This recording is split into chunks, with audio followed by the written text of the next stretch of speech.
Hello, dear folks. Welcome to Season 6 of our On the Call series produced by the stars among us. I am Ozzy, as you know, and I'm very, very happy that you tuned in to this thank you tour of mine, as each episode is a thank you card to those who have impacted my life. And on this 10th episode and last episode of Season 6, I'm shining light on Dr. Michael Alaia. Hello, Dr. Alaia. Hi, Ozzy. Hi, Thank you so much for having me. Thank you. Thank you for spending your time with me. It's absolutely my pleasure. Oh, great. So, dear folks, dear audience, let me let you know a little bit about Dr. Alaia, even though there's a lot to go through. Anyway, be patient. Here we go. Dr. Alaia was born and raised in Levittown, New York, and graduating magna cum laude from Cornell University, received his medical degree in 2007 from the New York University School of Medicine, where he was named to the Alpha Omega Alpha Society and received awards for academic and clinical excellence. He then completed his residency in orthopedic surgery at the NYU Hospital during diseases in 2012 and had the additional honor of being named an executive chief resident during his final year of training. He completed an additional year of fellowship training in orthopedic sports medicine at the James A. Nicholas Fellowship at Lenox Hill Hospital in New York City, where he treated active patients of all ages and studying innovative procedures dedicated to joint preservation, soft tissue repair, and complex reconstruction during this time. He also had the privilege of treating elite athletes, working with the medical staff of the New York Jets and the New York Islanders, and was a team physician consultant to the U.S. ski and snowboard team. A star in the media circuit, Dr. Alaia is also a former host of the Orthopaedic show on Sirius XM radio. He is a father, an associate professor of orthopedic surgery, and member of the sports medicine division at the NYU Langone Medical Center in New York City, where I was so fortunate to be under his care. So, widely considered national expert in complex knee and shoulder surgery, primary and revision ligament reconstruction, and knee preservation surgery, he routinely lectures at national and international conferences and teaches surgical techniques at the Chicago-based Orthopaedic Learning Center. He received a traveling fellowship from the Arthroscopy Association of North America in 2017 and 2018 and became a host for the fellowship. Actively involved in research, Dr. Alaia authored and co-authored approximately 100 peer-reviewed scientific papers, presentations, and textbook chapters. There's a lot, folks. There's so much more. But what I'm going to do is I'm going to get into some questions that will bring in the other things that I want to talk about. So the first question to you, Dr. Alaia, is, did you always want to be a doctor? Well, first I'll say, Ozzy, thank you very much for that very lovely introduction. It's a privilege to do what we do and a privilege to treat patients like you. So I guess where I'll start, that I always want to be a physician. And I think the answer is yes. I mean, I can't really go back all the way that far. I mean, the earliest thing I can remember was that I wanted to be in charge of Disney World. I think that was when I was about 7 or 8 years old. Then I think when I hit high school, my love of the sciences really started to blossom. And I pretty much knew after high school that I wanted to be a physician. You know, nobody else in my family has ever done this. It's not like I had any guiding light or any epiphanies that said, you know, maybe I should do this. It's just been, I guess, a culmination of life events, a hodgepodge of things that led me to this. And it's sort of like all of my interests just led me into this position in orthopedic surgery. So to answer your question, maybe yes, maybe no, I'm not certain, but I'm here. Was there any moment along the way when doubt set in, when you'd begun on the journey? Yeah, of course. I mean, when anybody has a journey like this, I think that it's always commonplace to have some doubts.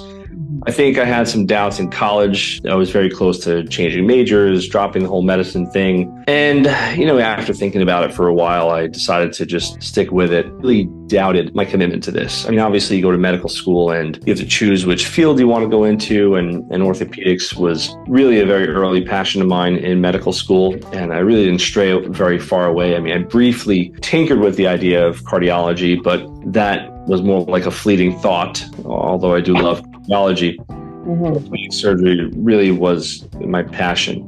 My father was he's retired now, but he was a carpenter. And I always grew up trying to fix things. And I guess the opportunity to fix things with my love of playing with power tools and my love of sciences and the human body and the ability to transform someone's life really led me to this. Now, you were an athlete as well. Did that play into your role? A little bit. What type of athlete? I was a decent athlete in high school. I played a few sports on the varsity level, but I stopped playing right when I got to college because I knew that I wanted to focus on becoming a physician. So I didn't really want to dedicate myself to too many things that really had very little to do with where I am now as a sports medicine surgeon. I just love treating the active patient. I love being able to solve a problem, and I like being able to fix a problem as opposed to just temporize a problem or to just kind of manage a problem. I want the problem to go away. So that's really what led me to this. Of all the sports, why the ski and snowboard team to be a physician and consultant for? It was sort of like an opportunity that just kind of fell into my lap. A friend of mine was looking for some help with coverage of the ski and snowboard team. And there's lots of physicians that help cover because the US ski and snowboard team is really widespread. There's lots and lots of athletes that go to lots of different countries in Europe and Asia and compete. So they need a fair amount of help to do this. And I've always loved winter sports. I loved hockey growing up. I loved skiing, and just seemed like a nice fit for me. Now, I certainly don't travel a million times with the team. I would say that I'm not at the forefront of the coverage of the team, but something that I like to do every now and again, just as a way to give back. And I do have a passion for winter sports. So again, it's just something that is very nice. You have received so many accolades. What is the one accolade that really sits atop the rest for you? Well, it's not one that you can find on paper. It's my family. That's my biggest accolade.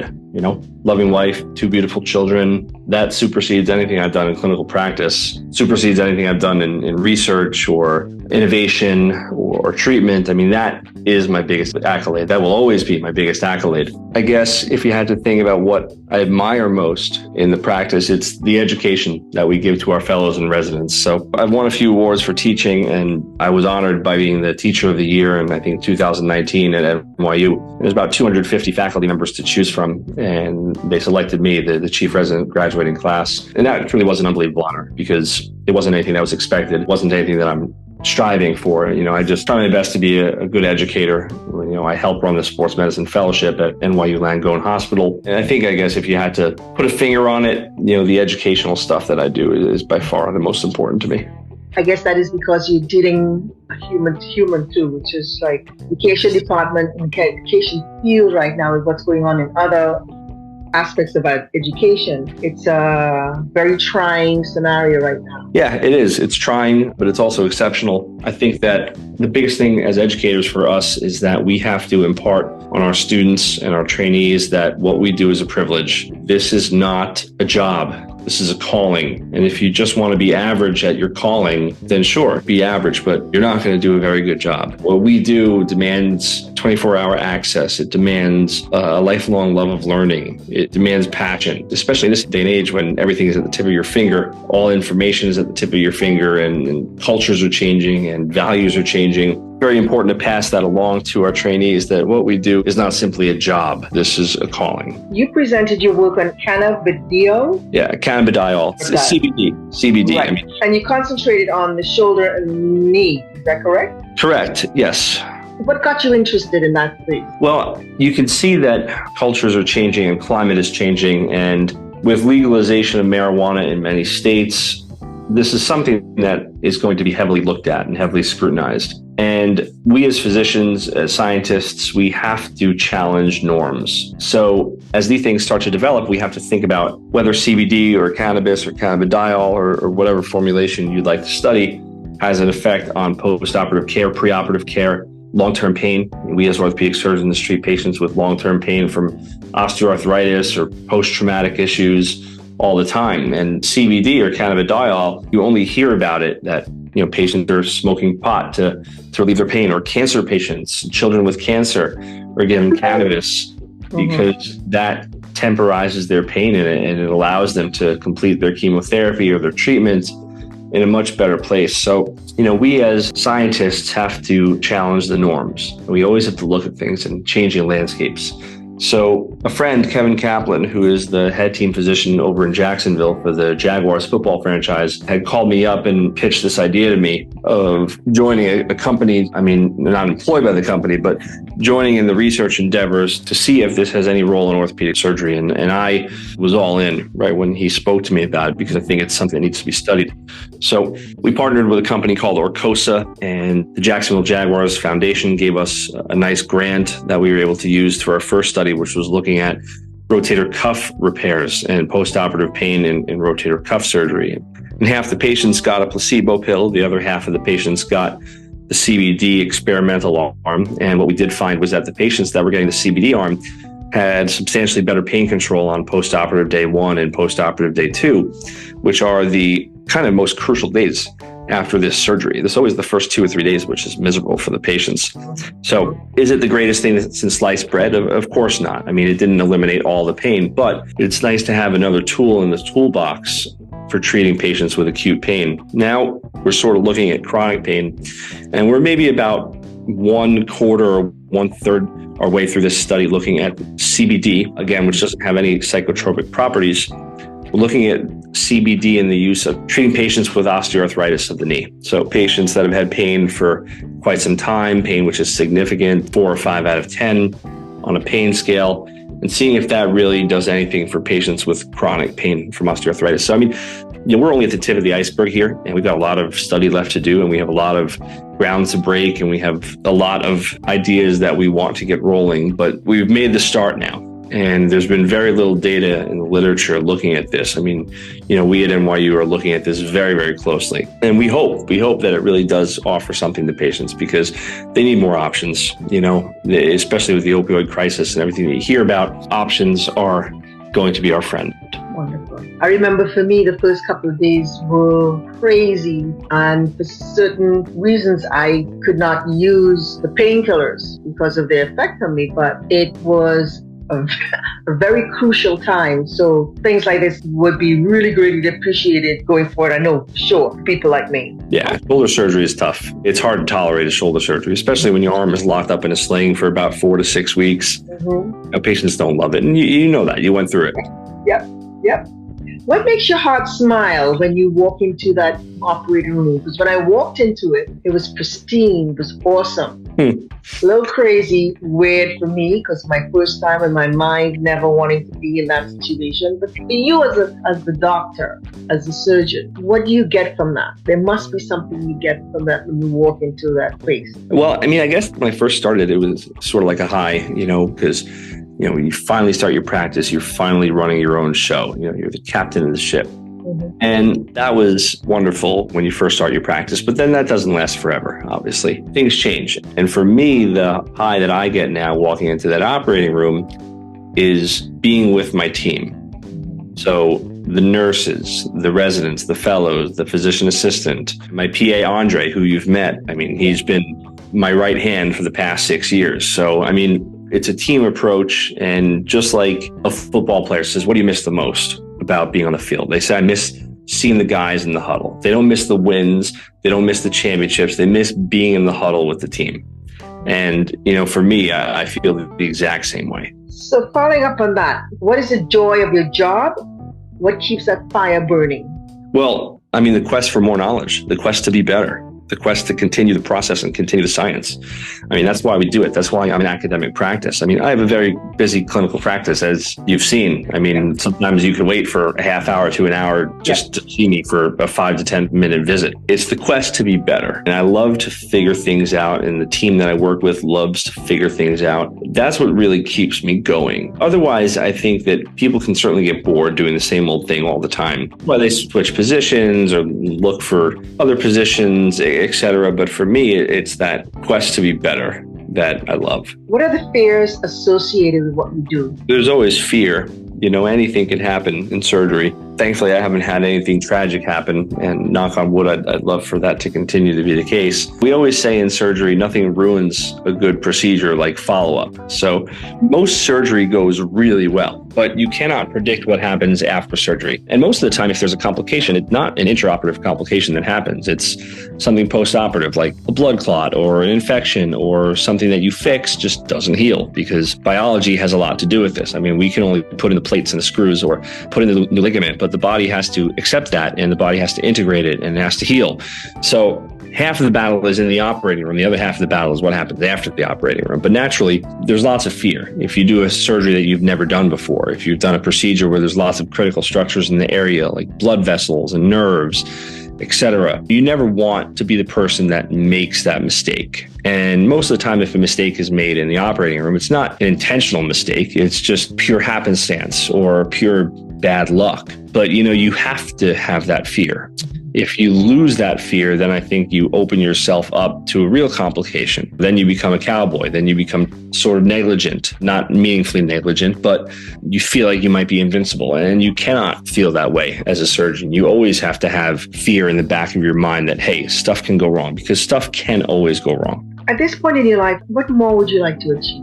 Because you are a very busy and very accomplished young man. You're quite young to have achieved all of it. Well, I'm 40. I'm not that young. I know I look fantastic for my age, so I have to put it that way. But what more would I like to accomplish? I don't know. People always ask me what my end game is.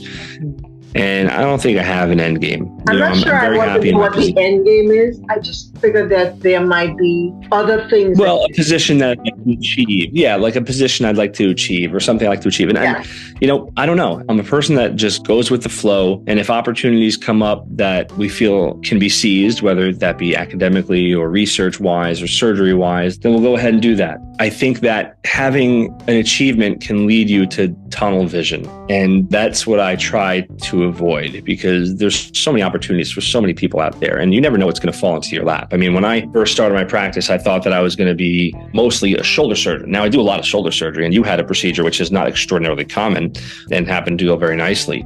But I definitely do a lot more knee surgery than I do shoulder surgery. And I do kind of very bad knee injuries, like, a knee that's hanging on by a blood vessel and all the ligaments are torn, or, a third revision surgery, or cutting bones and moving them around to change alignment. Stuff that's very tertiary, not just straightforward anterior cruciate ligament reconstruction or meniscectomy or rotator cuff repair.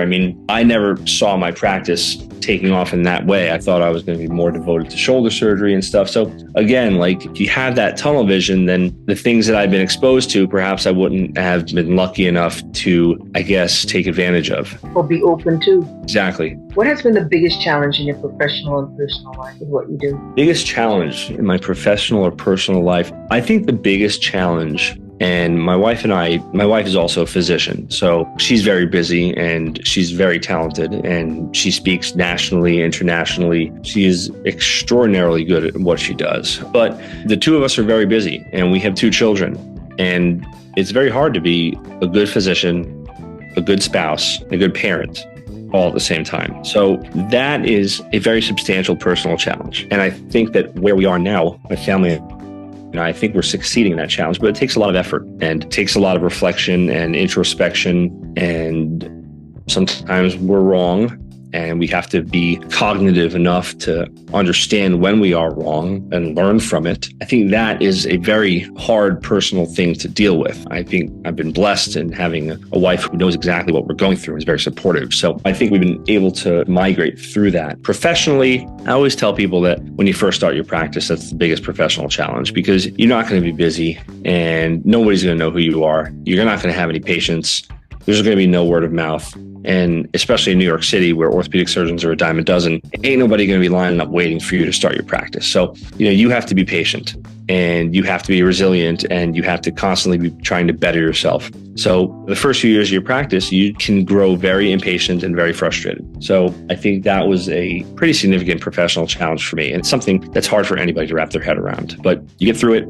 You have a good support system, get through it. I've got great partners, great leaders in my department who were able to support us and able to provide advice and a helpful hand. So I've been blessed in that regard. What do you do to relax? What do I do to relax? Love music. What kind? I mean, I listen to everything. Everything. I mean, from classical to heavy metal to rap to pretty much everything. It's every genre except for country. I'm not a country guy, but I respect country music. I respect the musicians, but I never really got into country music. But love music. I love reading. I love sports. I mean, I'm a meathead, I guess, when you think about it that way. Watching sports, playing sports. I still do play hockey. I mean, playing hockey is certainly not relaxing, but it helps balance you. Right. Any other hidden talents? I used to be a pretty serious musician. I used to play alto saxophone, clarinet. I still do pick it up every now and then, but I was very close to being a music major in college. I was a very serious saxophonist growing up and participated in all sorts of different bands and jazz ensembles and stuff. And that was something that was very important to me, but life goes on and things change. So that had to be put a little bit by the wayside. Yeah, that's a little bit of a hidden talent that not many people know. Wow. And that was going to be one of my other questions. 2 things that people don't know about you. What's the second? Oh, boy. Well, I have a joking one, but I'm not going to do it because tact and decorum mandates that I don't say it on this podcast. Let's see. Another thing that people might not know about me. I don't know. I mean, my life is pretty much an open book. I don't really hide anything. I guess that's a plus and a minus when you look at it. I have no inner monologue. What are you most proud of in your career in life? Well, I mean, in my family, it's a no-brainer. Again, I'm proud that I'm doing what I'm doing. You know, it's a blessing to be able to take care of people. And it's a blessing for people to trust you and put their confidence in you, because any day that could be taken away. Mm-hmm. So outside of your profession, what else do you advocate for? What else do I advocate for? I don't know. It's a very good question. And I'm not certain that I've ever even had to think about that question. What do I advocate for? Well, I advocate for people. You know, I advocate for, I guess, I'm not a very good politician by any means, but I advocate for success. When people are striving for something, I like to support them. And I am not the kind of person that is comfortable getting up for this cause or that cause or this cause, because I think there's a lot of people better than me at that kind of thing. But I advocate for people. I advocate for my patients. I advocate for their loved one. So that's my advocacy. What would be the name of your autobiography? Yeah, how about like Dr. Michael Alaia, the story of how a man with no inner monologue got to become a physician.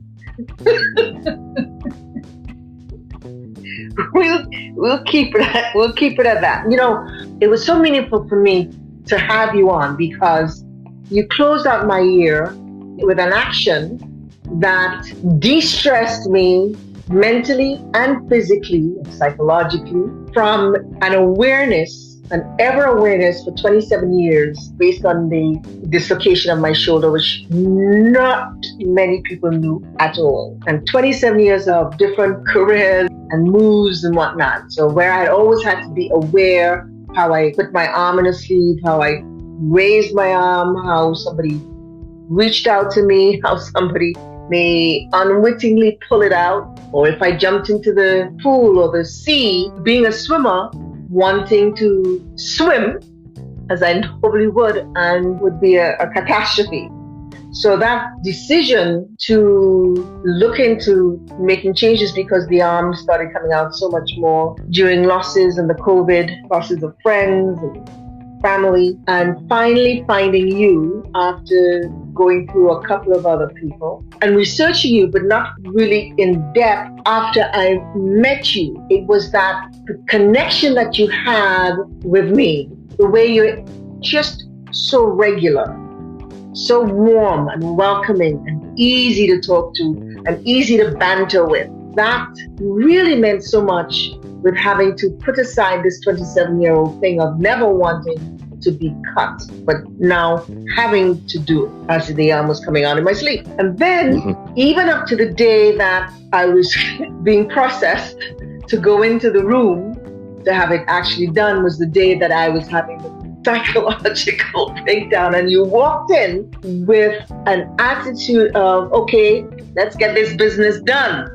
And with that, I just followed the steps where maybe if you didn't come in that way, it was the regular bantering doctor, it might have been, doctor, I really am not ready. I think maybe, and all of this other chatter would have gone on. That to me was like part of your skill. I don't know if you knew that I was going through that mental thing in my head, when we were discussing what was to happen that day. But there is this thing that you have, aside from your expertise, that happens before in the meeting of you, the initial meeting with you, and then going in, that just, I think, people need to know, because I have met with doctors and you have a thing, this thing that is very special.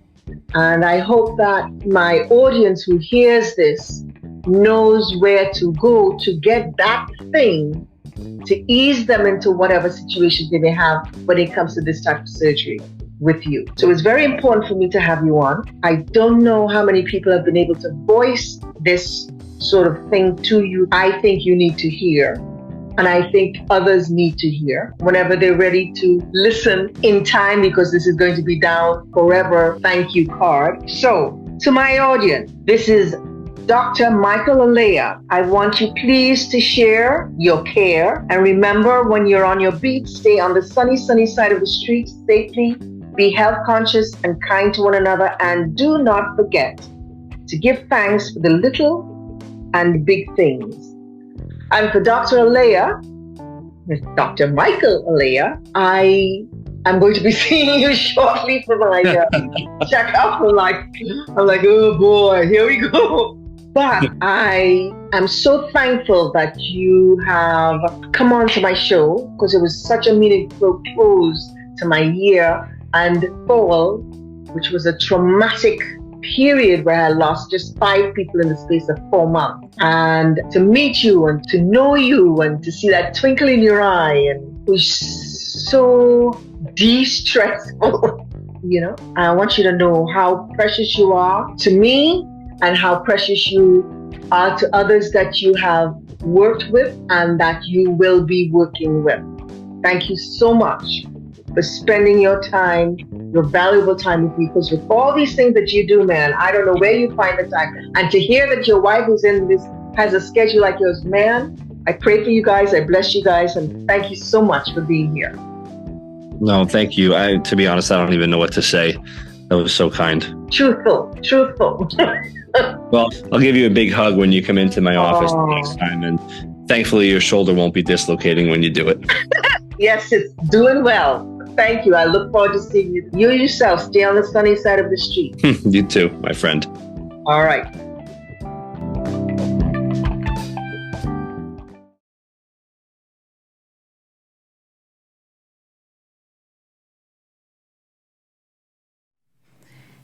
Hey there. Please help us in our mission to support those facing fatal diseases through our t-shirt sales by donating or shopping at aussiestewart.com or supporting us at anchor.fm/AussieStewart. That's ANCHOR.FM/AussieStewart. And don't forget to subscribe on our YouTube channel at Aussie Stewart. Yep. Leave a comment.